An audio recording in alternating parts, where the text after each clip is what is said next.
Di video kali ini, saya akan ngebahas sebuah gadget yang bakal jadi solusi buat penyimpanan kalian daripada kalian naruh file kalian ini di sebuah hard disk eksternal ataupun layanan cloud seperti Google Drive yang diharuskan berlangganan setiap bulannya untuk dapetin unlimited storage. Mendingan kalian taruh semua file kalian dari smartphone, PC, dan laptop kalian. Semua filenya ini jadi satu penyimpanan aja di sebuah penyimpanan yang dinamakan NAS. Nah, penasaran apa itu NAS? Yuk kita bahaslah yang satu ini.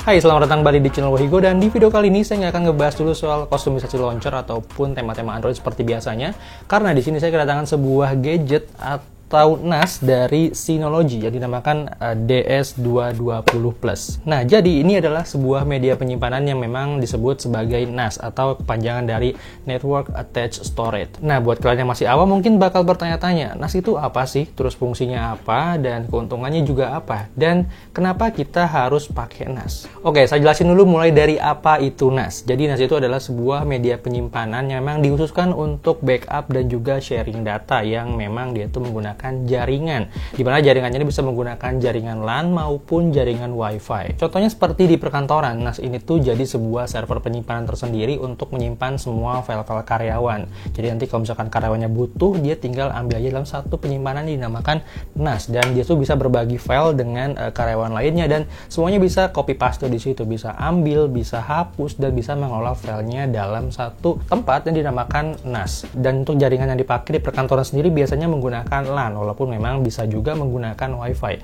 Sementara itu untuk di rumah-rumah seperti di dalam satu keluarga besar gitu ya, di sini bisa menggunakan NAS untuk media penyimpanan semua anggota keluarganya. Jadi semua anggota keluarga bisa nyimpan semua data atau filenya itu dalam satu NAS ini, dan tentunya dia juga ada privasi sendiri-sendiri, dan semua orang bisa bebas ngambil ataupun berbagi file ya, dan tentunya juga ini masih dengan kontrol dari administratornya, dan dia bisa menggunakan LAN atau Wi-Fi. Tapi biasanya kalau di rumah-rumah ini memang lebih dominan ke Wi-Fi. Jadi selama dia menggunakan jaringan Wi-Fi yang sama, dia bakal bisa ngambil filenya langsung dari NAS ini, atau pendownload atau streaming dan lain-lain. Atau misalnya kalau kalian lagi di luar rumah, kalian bisa menggunakan data seluler untuk mengelola filenya atau mengambil file dari NAS ini, karena memang si NAS ini memang segitu fleksibelnya. Walaupun kalian nggak ada di rumah atau di jaringan yang sama, kalian tetap bisa mengakses file kalian dari manapun dan kapanpun, layaknya kalian menggunakan Google Drive. Cuma bedanya untuk si NAS ini tuh kalian cukup beli satu perangkatnya aja untuk kalian pakai seumur hidup, dan untuk semua anggota keluarga ataupun semua karyawan di kantor kalian.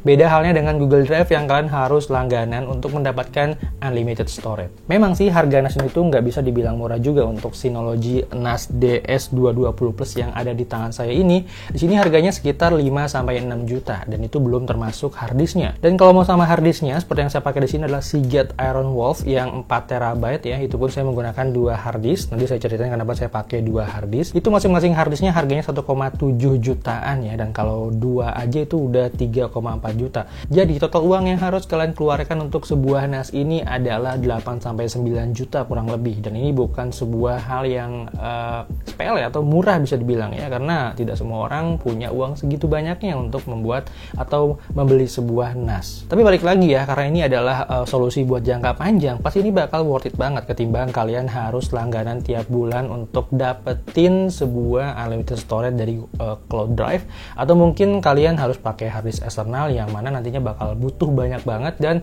bakal repot juga kalau kalian harus bawa hard disk eksternal kemana-mana. Jadi mending satu kayak gini aja, kalian bisa pakai lebih lama lagi dan lebih simple dan lebih futuristik juga, karena kedepannya mungkin si NAS ini bakal kepake banget. Oh iya, dan di sini juga saya mau ngasih tahu kenapa saya pakai hard disk Iron Wolf dari Seagate, karena memang si Seagate Iron Wolf ini tuh dirancang khusus untuk berjalan atau running 7x24 jam nonstop.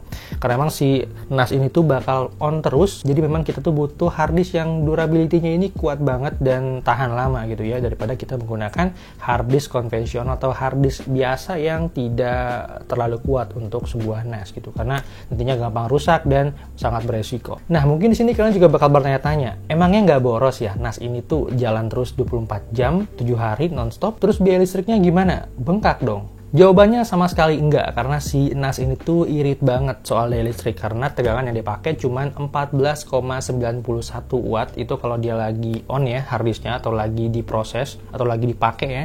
Nah kalau dia lagi standby dia bakalan turun ke 4,41 watt aja, dan itu irit banget. Anyway, sebelum saya lanjut ngebahas soal fungsi dan keuntungan dari Synology NAS ini, saya mau ngasih tahu apa aja yang ada di paket penjualannya. Sekalian ngasih lihat juga seperti apa detail dari unitnya. Oke, di paket penjualan ini kalian bakal dapetin satu buah adapter dan kabel colokan powernya, terus ada juga 2 buah kabel LAN, beberapa baut, manual book, dan 1 unit disk station. Anyway, produk ini juga punya garansi yaitu sekitar 2 tahun. Oke, dan ini dia unitnya. Di bagian depannya ada beberapa lampu indikator seperti status, LAN 1, LAN 2, disk 1, dan disk 2 buat ngasih tahu kondisi jaringan dan harddisk yang ada di dalamnya. Terus ada juga slot USB 3.0 buat tempat kalian pindah data secara langsung dari flash disk maupun card reader. Di bawahnya juga ada tombol restart dan tombol power. Anyway, di sini juga ada penutup yang bisa dibuka buat masukin 2 buah harddisk yang kita pakai di NAS ini. Anyway, di sini kalian juga bisa pakai cuman dengan 1 harddisk aja kok. Nggak wajib pakai 2 juga. Tapi saya pribadi pakai 2 harddisk karena alasan tertentu yang nanti bakal saya ceritain sih di akhir video atau di belakang-belakang video.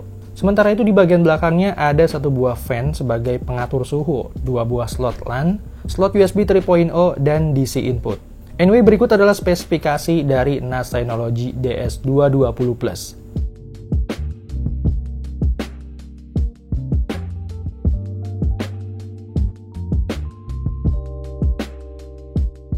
Anyway, di sini saya nggak bakal bahas soal tutorial dan cara instalasinya seperti apa, karena memang di YouTube sendiri itu udah banyak banget yang ngasih tahu gimana cara instalasi dari NAS Synology ini. Oke, dari beberapa poin yang udah saya ceritain tadi, mungkin kalian udah paham ya apa itu NAS dan fungsinya seperti apa.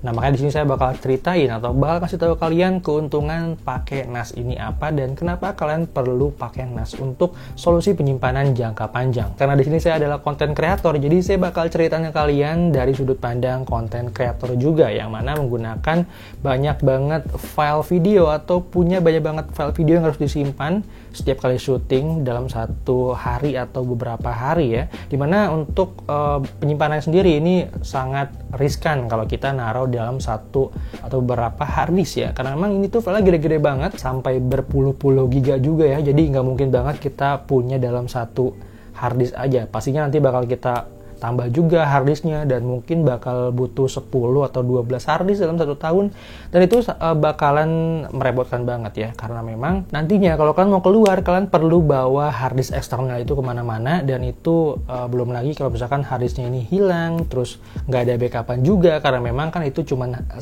harddisk aja. Kalau mau di backup ke harddisk lain tuh bakal boros 2 kali lipat harddisknya, dan pokoknya banyak banget hal yang harus dipertimbangkan kalau kita mau pakai harddisk eksternal buat jadiin itu sebagai backup data kita. Dan kalau misalnya pakai Google Drive atau layanan cloud lainnya, di situ kita tuh harus langganan untuk dapetin unlimited storage. Untuk solusinya kalian mesti punya NAS ini buat nyimpen semua data kalian dalam 1 penyimpanan NAS secara pribadi, aman untuk kalian sendiri. Dan penyimpanannya juga gampang, kalian tinggal taruh di rumah dan kalian bisa akses dimanapun dan kapanpun kalian mau. Dan cara mengakses filenya ini juga gampang banget dan bisa berbagai cara. Kalau misalnya kalian mau pakai NAS ini untuk di jaringan kantor, kayak misalnya pakai LAN gitu, nantinya dia bakal bisa jadi sebuah disk tersendiri, disk penyimpanan seperti Y, E, atau Z ya, seperti yang ada di PC-PC atau laptop-laptop atau komputer-komputer, yang mana untuk pindah datanya kan cukup copy paste aja. Itu udah gampang banget ya. Dan karena di sini saya menggunakan jaringan WiFi, jadi cara saya untuk akses file dari NAS ini tuh biasanya kalau dari laptop, saya buka dulu browser, saya masukin alamat IP-nya dari si NAS ini,